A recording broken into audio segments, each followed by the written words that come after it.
All right. Welcome. Welcome, everyone, to our final third edition of the Team Coaching Supervision Lab this year. My name is Agli Holton. I am team coaching practitioner, and I'll be hosting the conversation. And this lab, in a way, marks a closing chapter of our pilot collaboration between Team Coaching Circle and Global Institute for Team Coaching Supervision. So just to remind, these supervision labs were created as a place where we can pause, where we can make sense of our experiences. And all of it is held in the mighty hands of our master supervisors, Craig and Liz, whom you are also seeing on this call. So first, Liz, hello, welcome, and happy Friday once again. Thank you, Eglay, and happy Friday back, and to everyone that's joining us and those that perhaps will still join as the session goes on. So yes, as Eglay said, this is our third one of working with you, and we're obviously delighted to be working with you. I'll give you a warm welcome. So Craig and I today are going to be talking about endings. And, sometimes we just kind of get to the end naturally or whatever we've contracted for. And there's other parts that we could think about and that we could share. And it's important to give a lasting reflection on what the work has been about, how people feel about it, and what's next. So maybe using the word endings, but sometimes it can be transitions. So I'll leave it there and we'll have more to say. And I'm going to hand over to Craig, who's going to, no, I'm not handing over to Craig. Yeah, I'll just bring it back to just to remind for everyone, such a great introduction of what is it that we're going to cover today, and topical, right? As the year comes to the end, and we're exploring what it means to end well our team coaching intervention. So just by the way, introduction for those who are joining for the first time, Liz is a co-founder of Global Institute for Team Coaching Supervision and director of a Blue Sky International. She brings decades of experience as a coach, as a mentor, and awards-winning supervisor. And equally pleased, I'm delighted to introduce Craig. Craig is a director of academy at Transcend International. He's a co-founder of the Global Institute for Team Coaching Supervision too, and core faculty with Clutterbuck Coaching and Mentorship International. Yes, Craig, welcome. Hello. Sorry, I just raised my hand and it made me raise my hand, but welcome. Yeah, great to have you on this call again. And just again, before we begin, I wanted to take a moment to reconnect with overall arc of this year's Supervision Lab series. We designed the 3 pilot sessions. Each of those are aligned to different phase of team coaching process. Our first lab explored beginnings, the foundations of effective partnership. How do we assess readiness? How do you engage stakeholders effectively? How do you contract in a way that anchors on clarity and value, which team coaching is here to bring? Our second lab, which was held a couple of weeks ago, brought us into the middle point of the work with a focus on use of self in team coaching process. How is it that we are showing up? How we stay grounded? How do we manage boundaries, as well as how our presence shapes the overall team coaching work. And today's final session, as Liz was already was sharing with us, brings us to endings, evaluating impact, designing closure, completing the work in a way that strengthens those ripple effects of the work which we're doing with the team. So this final session of our pilot series is not the end of this journey. Just wanted to underscore this. Behind the scenes, we've been listening closely to what you as a community were saying to us, what are the needs. And we prepared the opportunity to those who want to continue the work to join small, dedicated practitioner groups with ongoing supervision and peer learning. Okay, so I'll share a little bit more details a little bit later in the session. And with that, I'm delighted to hand over to Liz and Craig, who will lead us in this third supervision lab, last supervision lab of the year. Okay, so yes, over to you, Craig and Liz. Okay, I was just going to say before I hand over to Craig, okay, jumped in a little early there, that I explained before what we're going to be doing today, and it's really important that we get our head into, when relationships end. They're beautiful, aren't they? Why they run through and we build them, especially in our practice, and we get a level of engagement, yeah, that helps the work through, and also invites people to be open and relaxed, and we're creating all that psychological safety. So we put a lot of effort as team coaches into working with our clients. And through that, we get a level of engagement ourselves, as well as our clients get engagement. So our team will be engaged with us in various ways. So what we want to do is to explore this morning, when all that finally comes to the end, when we've I don't want to say finished our work, let's say finished our contract that we've agreed to have. How do we feel then, and how do we look at the value, and how do we take the learning from it? So that's what we're going to be working on this morning, and I'm going to hand over to Craig this time, who's going to introduce those areas. So we'll have a discussion later about that. Okay, Craig, over to you. Super. That's like three chances, and the third one's the charm. So I'm happy to jump in. Thanks, Lise, and thanks, Egle. And thank you so much for setting all this up and allowing Lisa and I to bring, our vision for coaching supervision into your community. And again, we hope for much more in the future with that. Just apologize for where I am. I'm as always, I'm sort of traveling somewhere. So I'm in a hotel lobby where the light is good, but there's people all around me at the moment, and there is no one here when I sat here. But such is life. So apologize for that. But with technology, we hardly hear it. And anyways, welcome. So we want to shift your mind a bit. So before I put a slide up with sort of directed reflections, just want to begin to get you into the shape, the mental shape of a reflective space. So Lisa and I, and anyone who's focusing on supervision, would champion the whole idea of reflective practice and reflexive practice, reflecting on our reflections and on our reflections and on other people's reflections on our reflections and other people's reflections on their reflection. As many layers as you can go, you create so much more wisdom, so much more maturity, and so much more power for you as you evolve and develop and adapt as a team coach. So we want to just begin to focus your mind on endings. So some of you may not have ever completed a team coaching assignment where it has come to the closure of contract. That is in your future, as it should be. And even if there's a recontract, there's still a phase of ending of the previous contract and then the new extension. And of course, we champion and regularly work with supervisors in the area of contracting. But some of you have. You've had a team coaching engagement fizzle out, just the client just sort of disappears.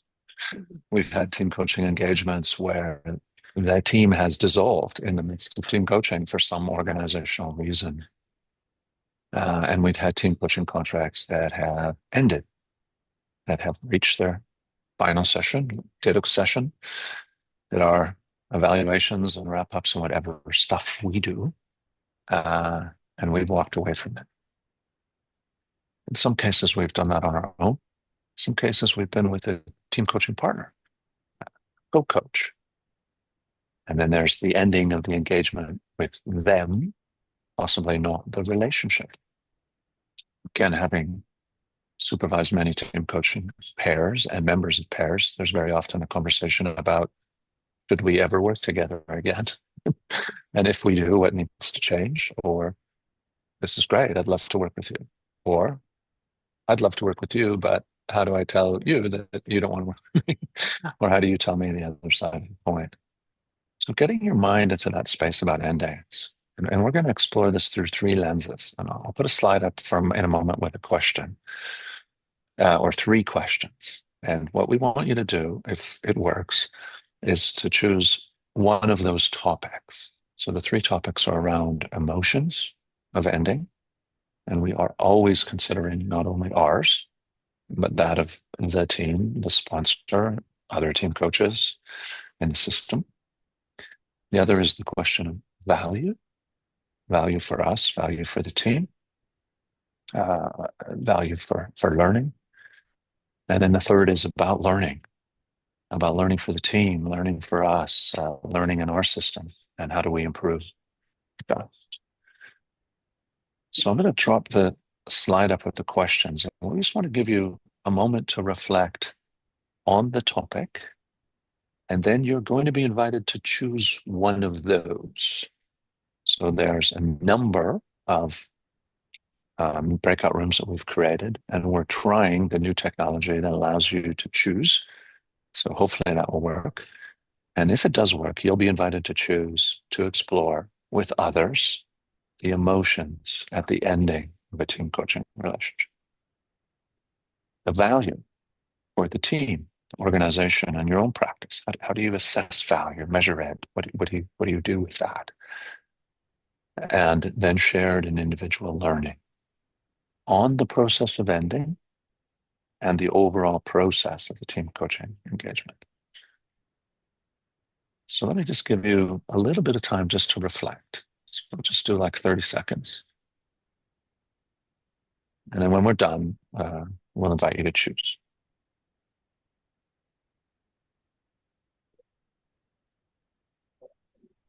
Okay, so welcome back. And I hope you had some great discussions. So we saw that the value topic, value in team organization, for the team, the organization, and your practice was probably the most popular, where people chose to go. So why don't we start there rather than go in sequence? And let's have some thoughts from you, either in chat or come online. We'd love to see you and hear from you, and give us some thoughts on what your curiosity was about value, what your thoughts were, what your questions might have been, what your reflections were. Who'd like to start us off? And Craig and I will just jump in with thoughts and responses and reflections with you. I'd jump in actually, James here. James. Yeah, so we had I think 6 or 7 in our room discussing the value, and it brought to mind for myself where we were invited by a board of directors to reflect on a team coaching engagement, and it did remind me that we probably could have benefited from doing more with the team on how we ended and to get the team's reflections and the team, like we were asked to give our thoughts on how we thought the whole engagement went. It just reminded me that we probably didn't have enough work done at the very end on what was all the value that the team actually had got. Like we had some reflections and some capturing of data on that, but we probably could have done with a lot more. And we were sitting around a boardroom table. It really asked a question of me where we could have asked the board if we had more space in the room, particularly on getting their thoughts before we even answered, because it was kind of like an interview on reflections. And I think this topic is brilliant because a lot of our engagements are rolling on from year to year. So how we end a particular engagement, I think is going to be very valuable going forward. Yeah. Oh, thank you, James. And what that brings to mind immediately is, the approach to contracting. Yes. And how we're going to work with teams. And that famous phrase, start with the end in mind. and what we agree up front could look at some of those success criteria. They can change throughout the team coaching process in terms of, we know that things do change along the way. So where we started with the objectives of success, once we start getting into the team coaching conversations and reflections, we start to change. Other things come up, don't they? They emerge, and what we thought was important at the beginning may not necessarily be important all the way through. And there's other things to consider as well. And what I'm thinking there, James, is if you had some kind of template at the beginning and that's reviewed all the way through, it does help to have those reflections partially along the way rather than wait till the end. And I think Larissa in our group, she really emphasized that point. It brings us back to the beginnings. I don't know, Larissa, if you want to add to it, but it was like that was the conversation. When we think about endings, it starts to really reflect on what were the beginnings and the contracting, as you mentioned, Lisa. Yeah, absolutely. And to remind, we can change our minds about what the success criteria are along the way, because things emerge, don't they? Things change in the organization. Things change possibly in the composition of the team, Yeah. etc., etc. So lovely point. Thank you, James. Thank you. Maybe could I just it just brought up something for me now that we didn't discuss, but it's also maybe connected to what you were saying in our group, Nigel, about how the team was kind of looking to you about, well, how can we, do we need to do more or whatever? And I think there's this piece around educating sort of the clients, but also what really brought to mind was the multi levels of contracting. So, the team is who we're obviously going to think of because they're in front of us, but also all the other kind of layers of stakeholders and ourselves and be checking in. Yeah. Thanks, Larissa. Yeah, let's not forget what's going on in the system and the changes that are happening there throughout. They're continuous, aren't they? That's where the layers come in. Yeah. Okay. So any other thoughts on the value as regards endings? Hi, it's Svea. I'd like to add, for me, one of the big questions that I did speak about in the breakout room as well is time frames. And how do you, for example, build in that the coaching assignment contract engagement ends, let's say, in 6 months. But actually, you want the value noticing to continue for easily 12 months, 18 months, 3 years, but you don't want to remain in their lives.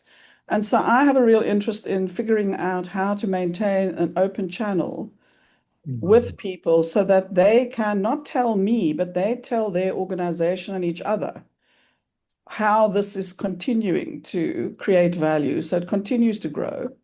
Because I think the endings word is quite strange, because in a way it's not an ending at all. It's just a relocating of what's been set in motion into their hands and away from the coach and them.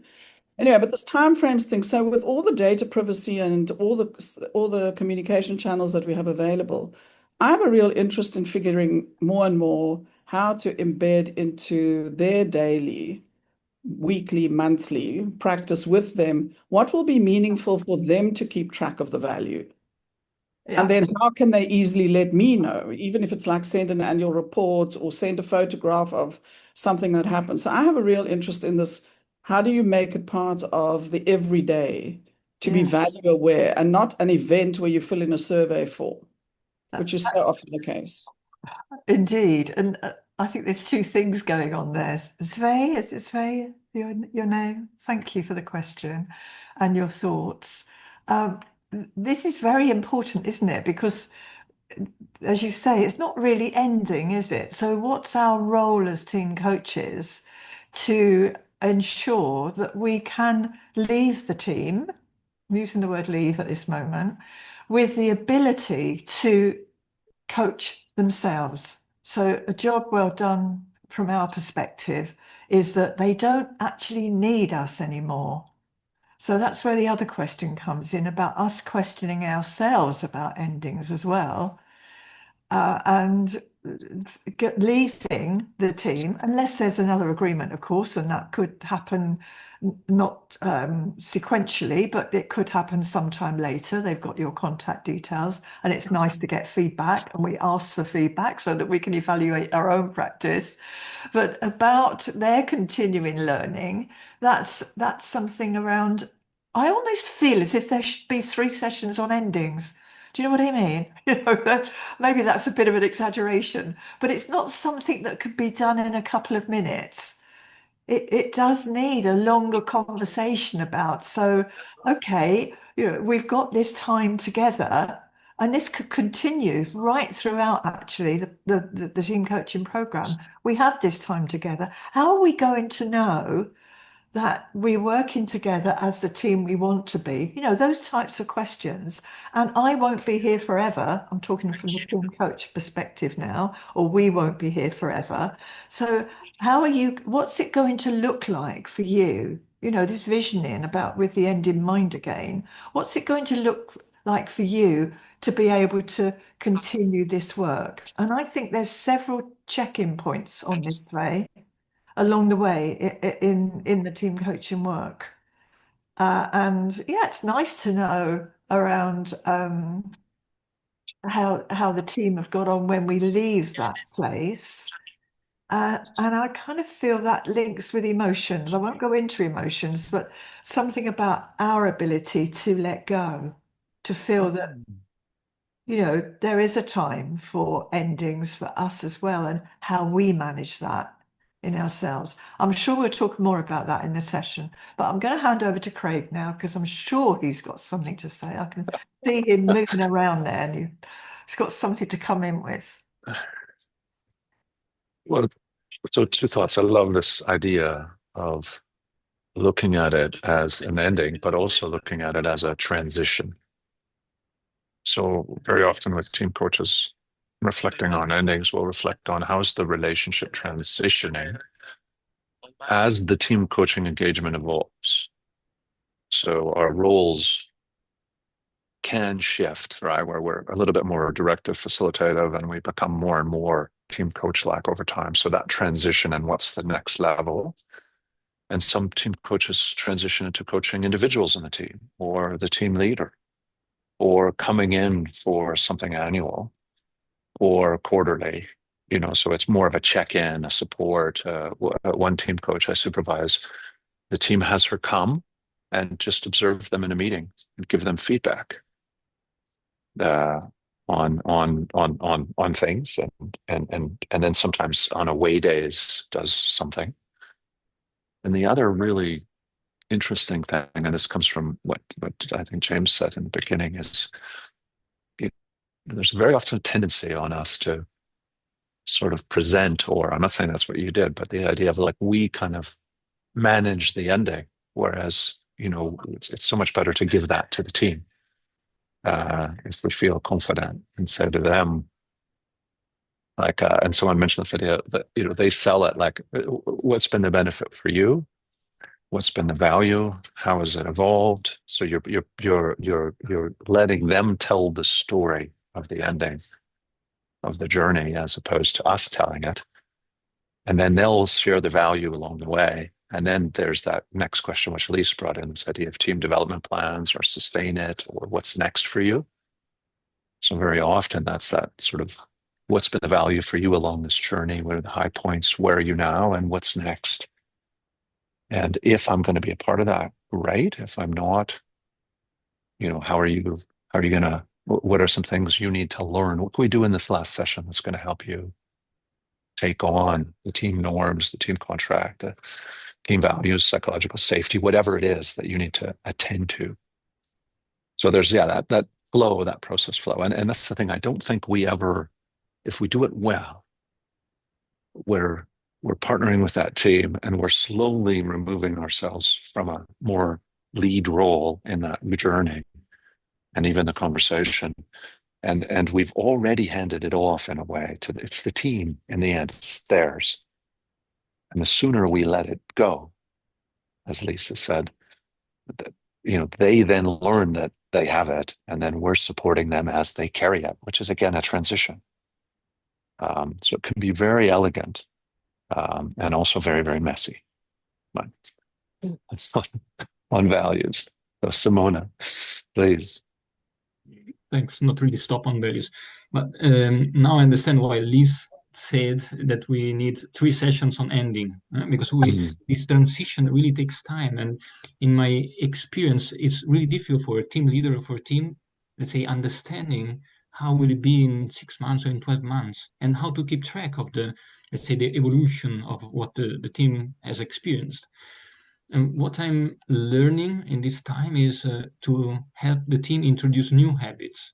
So, or to remove old habits, or to introduce introduce new habits. So it's something that it's attached to the team meeting, for example. So a new habit, how to deal or how to have team meetings. And yeah, that's my point. Lovely. Thank you, Simone. And good to see you.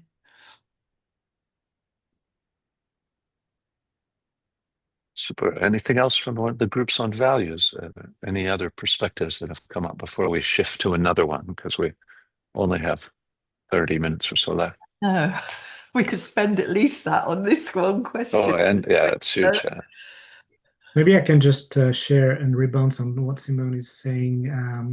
I'm a systemic coach, but also an agile coach. And yeah, one of the things that we're trying to introduce in our coaching is at the end of the meeting to have a ROTI, a return on time invested. And that was a very quick way to ask the team on a scale from 1 to 5, and they are putting their hands.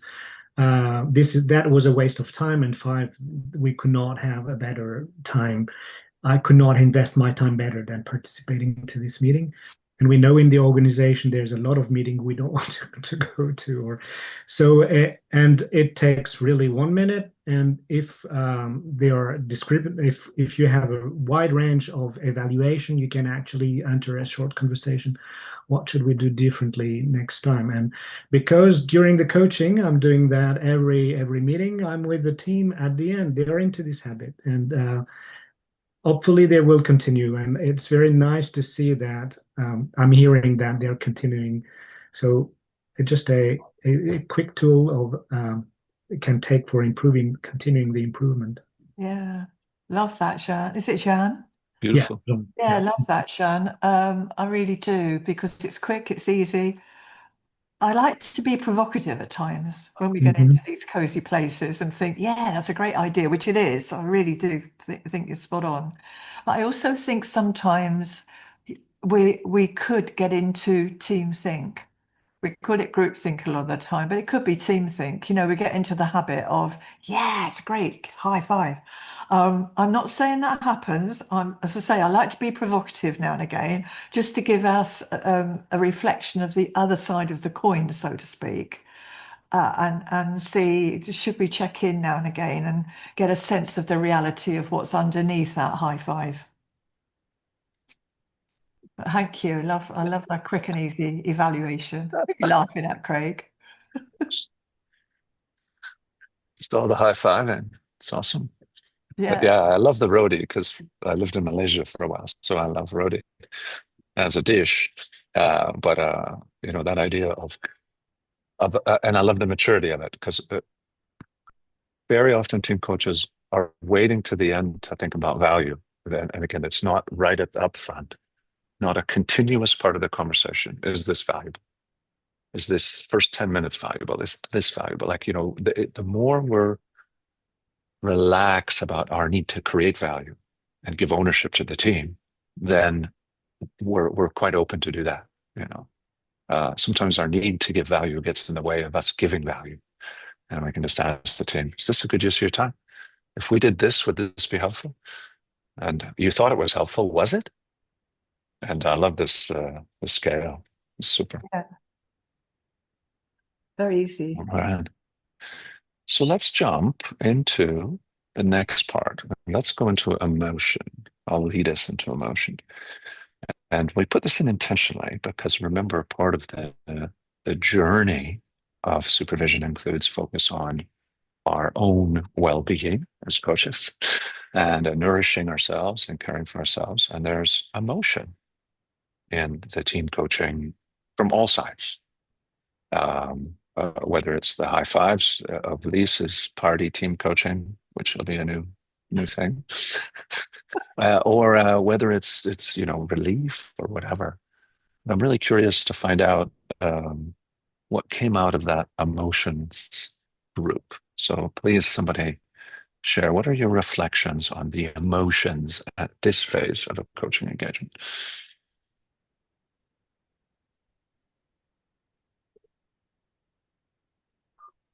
If the group members agree, I can start. So there was 4 of us, and we talked about different emotions we could have depending on how the team engagement went. And we didn't talk just about team coaching, we talked about team interventions in general. And so there was sense of achievement, pride. There was also sometimes a sense of sadness because it was finishing. There could be sense of frustration, things not going as we hoped they would. And from the team, we could get excitement, hopefulness when they start to become aligned on what they want to achieve and everything. And from the stakeholders, we identified a sense of expectancy because things will change and things will happen, but also a sense of relief because they have, they've engaged with a team facilitator, and they're relieved that in fact things went quite well and that they weren't wasting everybody's time. We also talked about emotions before, during, and after, and not just at the ending, and how these emotions that we felt could impact how we arrive and how we're present in the team intervention. For example, if we've had information from the HR person, stakeholder, or the manager that this is going to be a really difficult thing to deal with or whatever, that could actually negatively impact the way we were going in there. And we also even talked about culture, the difficulty of managing teams that are multicultural and how those different emotions show up. So we went kind of all over the place. Lovely. I don't know if anybody in our group has something to add to that.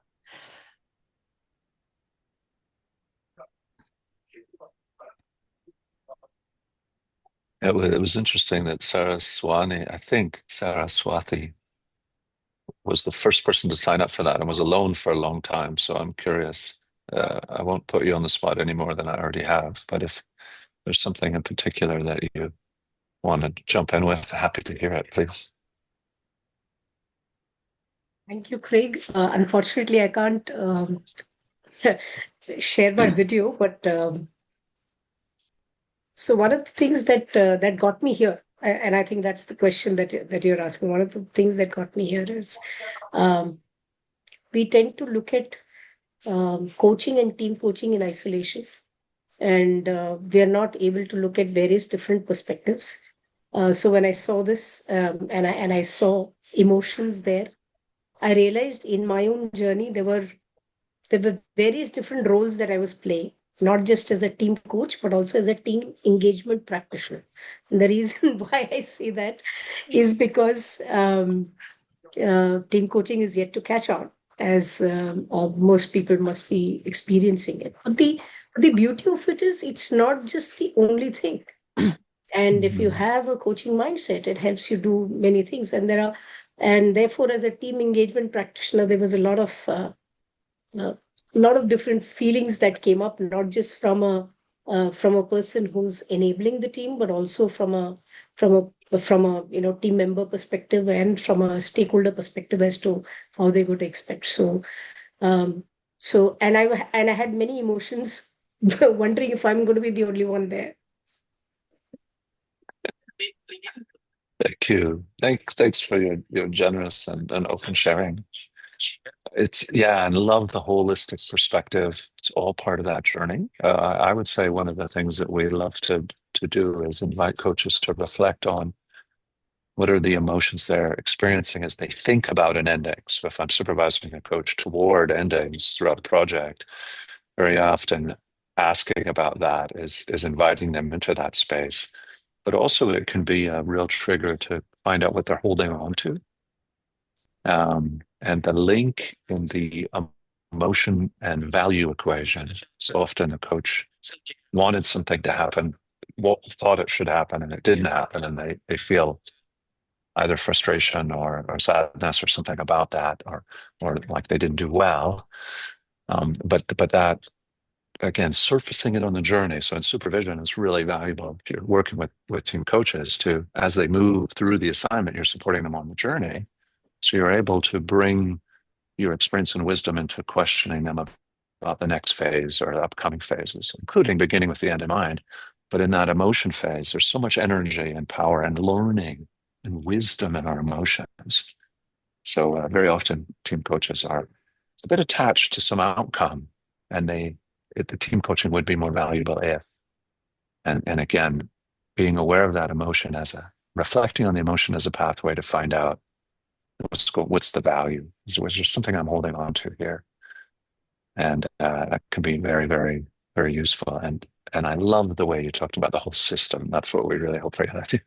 Sponsor. Wow, this actually worked. This team is functioning better. They're productive. The team feeling engaged and connected in a best case scenario, right? And the team coach feeling a bit sad that it's ending, but no unfinished business, is the most beautiful, evolution of the journey. What about you, Lise, before you switch us into learning? Yeah, I was just thinking that reminded me of just yesterday a supervision session with a team coach who was heavily invested in a client from the point of view that just one client in the team who was having well-being issues and was really taking this on board and was very concerned that they hadn't noticed it before, and there was a lot of self-blame and a lot of taking on responsibility themselves. And it is about, I'm just using that as a small example in terms of going on to, we can't but help to have emotional alignment with working with a team. And it may be that we resonate more with some of the team members than we do with others. And it's about noticing that. And this is where supervision is so valuable, because supervisors can often pick that up where the team coach or team coaches are not necessarily picking it up themselves. And what do we do with that then? Because there's a fine line sometimes between care, which I think, generally we are caring people. We're drawn into this area of work because we care. We want to make a difference. And that makes us vulnerable as well at times, about getting drawn into agendas that don't actually belong to us. They're not our agendas. They could be organizational agendas, they could be stakeholders' agendas, they could be team leader agendas, they could be people within the team. There's many lenses to look at this through, this emotional engagement. So I think we do need a level of emotional engagement. We can't go in sterile, can we? We're not robotic. We haven't turned into AI yet, humanoid robot.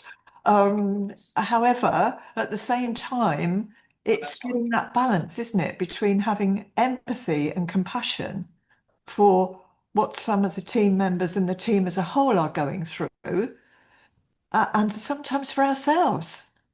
And maybe it's in our team coaching relationship as well, that emotional connection is there. So there's lots of endings along the way to deal with.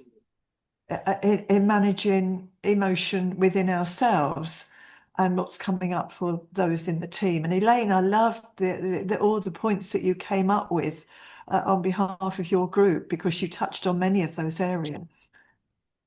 It's a big topic. I don't think we often give it enough kind of. Someone could perhaps put themselves on mute. There's quite a bit of background noise coming in.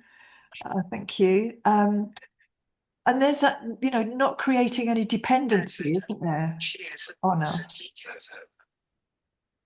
It's very easy for dependency to be created. Very easy when we bring in empathy and compassion.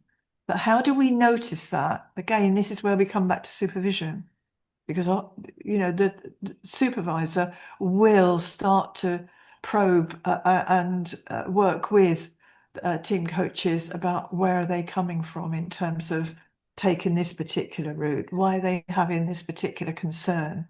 What's at the root of that? Is it concern that helps the team, or is it concern for self? I could go on. It's such a big topic. So I'm mindful of the time, Craig, that you mentioned. So let's go into that learning area.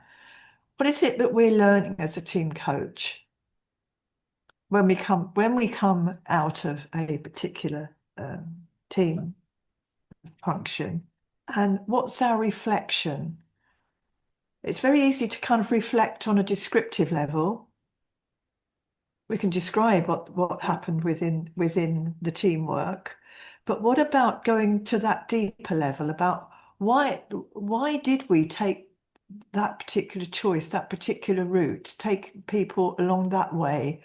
Why did we take anyone anywhere in the first place? Isn't it our responsibility to support the team to take themselves through the coaching that we offer? What feedback did we get? Who did we ask for feedback? Who were the stakeholders in the first place that we want to hear from about how well the team work went? What do we take to supervision to learn about that learning? Yes, Craig's got his finger up. I always know when he wants to talk. Go on, Craig. Just want to say, let's find out what the groups came back with. Indeed. And then build on their Good wisdom idea. and reflection. Good idea. So the learning teams or the learning groups, please share.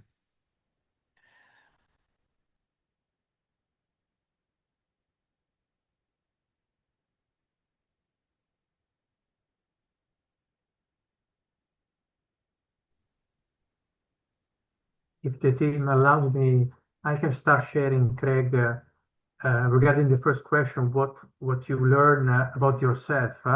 One point was the challenges moving through different roles according to ICF, for instance, that you are embodied during the journey. Maybe you start as a pure team coach, then you slightly move towards facilitation. So it's a sort of dance with the client, because you try to stay where the client is, and you cannot restrict yourself to stay in an orthodoxly way on pure team coaching. And this is something that we need to realize as team coach. Other point that we discussed in our team was about the insight that we gain regarding the process. And in this case, we discuss when do we learn? Do we learn when we try a different experiment with the team? Do we learn when we reflect with the team together during or at the end of a session?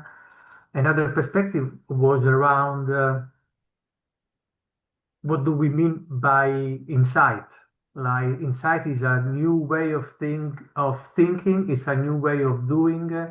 It's a new way of when deciding which kind of tool to use, and when at the beginning of an engagement, in the middle of engagement, because sometimes teams are reacting a different way. Sometimes they need more time to digest what they are going through before fully accepting our support or the space that we create for them. This has been some of the points that we discussed in our team, and probably there are many other aspects that the other members can bring on the table to enrich the discussion.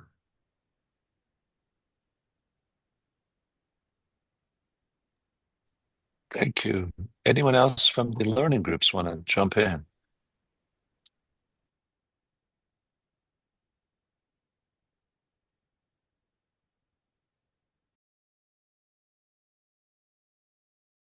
Maybe we were in the same group. It was also around how many of us have very different experiences. Some people are internal coaches, and also within the agile space, it's very different to the space that I work in. I'm an external coach and work with corporates, and so it's really interesting how the different kind of learnings, and as Alessandra was saying, well, the different roles that when you're internal, when you're in the agile space, you need to play, and also kind of from the point of view of learning, some frameworks have the learning like in the center, so it's the learning for the team and the learning for the team coach at the same time. It's kind of completely intertwined from the very beginning. And as you were saying, Lise, you start with the end in mind as well. So you start with thinking about the learning starts from the very first day. It's not something you check in at the end, and it's all through the whole sessions.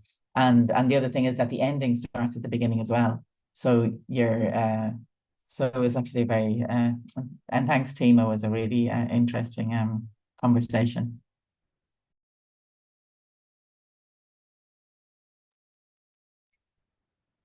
Thanks, Alessandro and Pamela.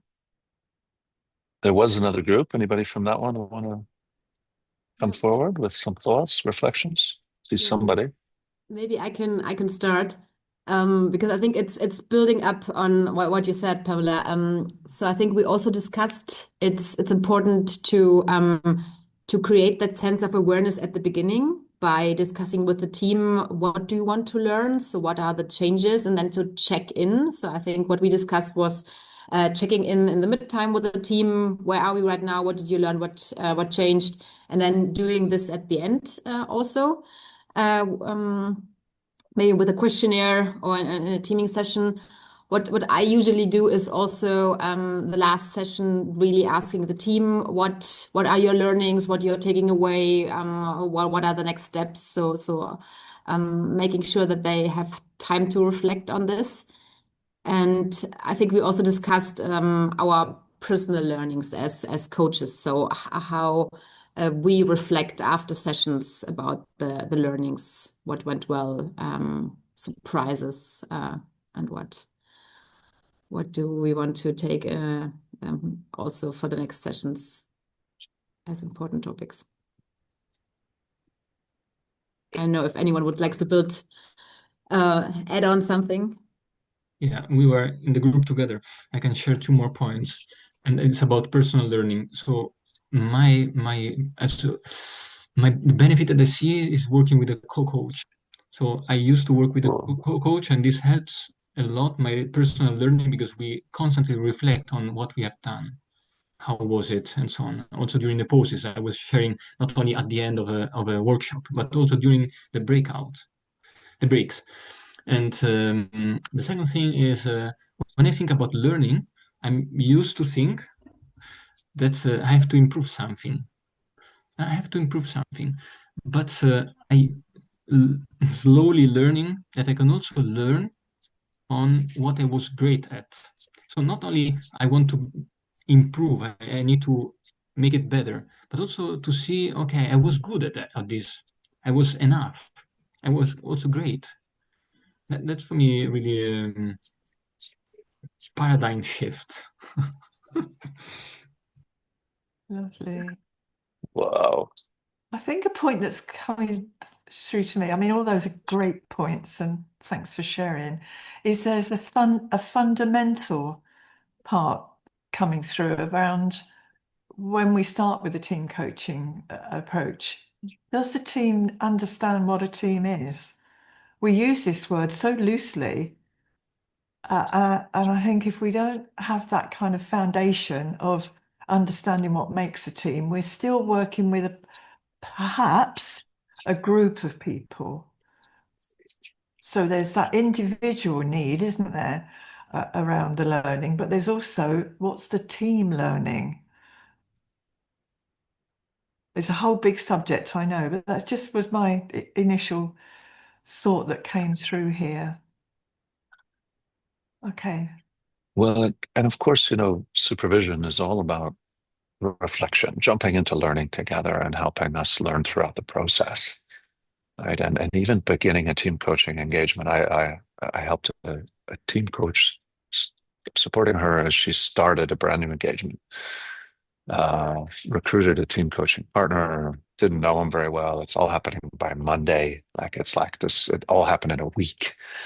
And I'm supporting her along the journey. And one of the questions that we've been talking about is what is she ready to embrace in terms of learning?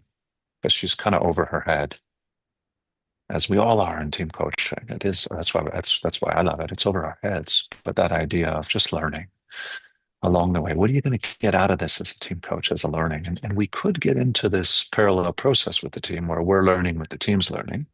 And so that can be part of that journey, which can be healthy. And at the same time, we can say, I want to learn how to manage stakeholders more skillfully, engage the system more. I would like to learn with this team how to work with emotions more skillfully. So we have intention as well as emergent, in the moment kind of learning.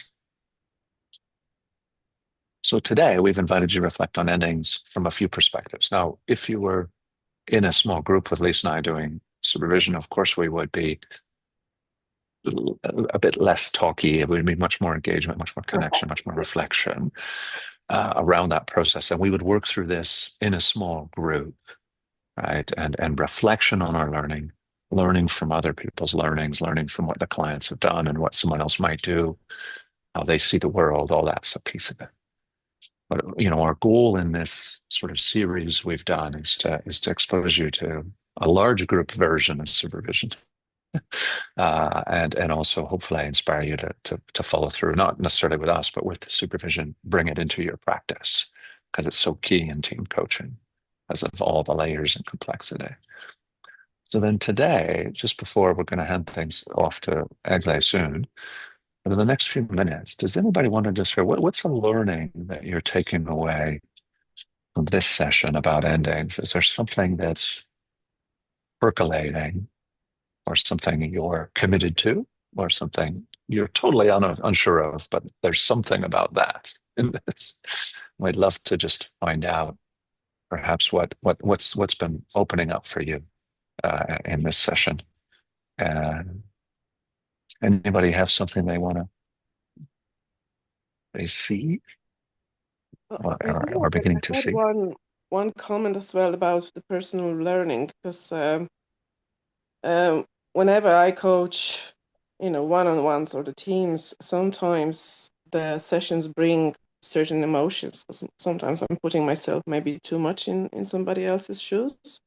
So then I bring it home and I do reflect. But yeah, I have to say the supervision is helpful, because it's not only my thoughts, my reflections, but I can discuss it with the supervisor. So I do think those supervisions are crucial, especially if you're dealing with more than one coachee,